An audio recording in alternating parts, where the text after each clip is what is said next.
ალკოჰოლ დამოკიდებული, წამალ დამოკიდებული, ლუდომანი, ბისმიერი დამოკიდებული ადამიანი ძალიან ხშირად ასეთ დროს, როდესაც მას არ სურს შეცვლა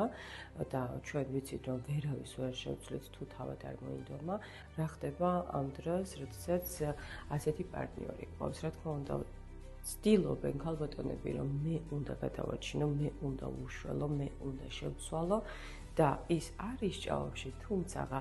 ამასთან დამოკიდებულება გვქვია, მინდა გითხრათ, როდესაც პარტნიორი მუდმივად მოცულია აი ამ ფიქრით, როგორ უშველო, როგორ დავეხმარო, როგორ გადავარჩინო და იმ ჭაობში, სადაც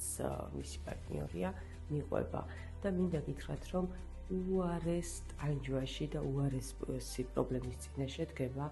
ასეთ დროს ქალბატონი. შესაბამისად, ვინც ხართ ამ მდგომარეობაში, პირველ რიგში გეტყვით, რომ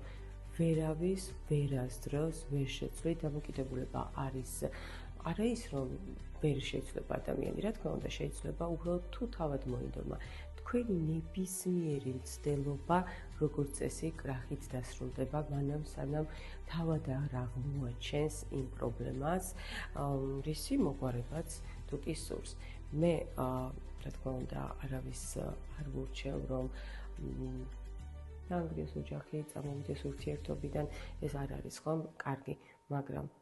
ფაქტი ის არის, რომ არავითარ შემთხვევაში არავის გამო არ უნდა დაიღუპოთ თავი და არ უნდა ჩაყვეთ იმ ჭაობში, სადაც მას სურს, რომ იცხოვროს. თქვენ გაქვთ უფლება აირჩიოთ თქვენი წილი ბედნიერება და შეძლოთ და განთავისუფლდეთ ამ ყველაფრისგან.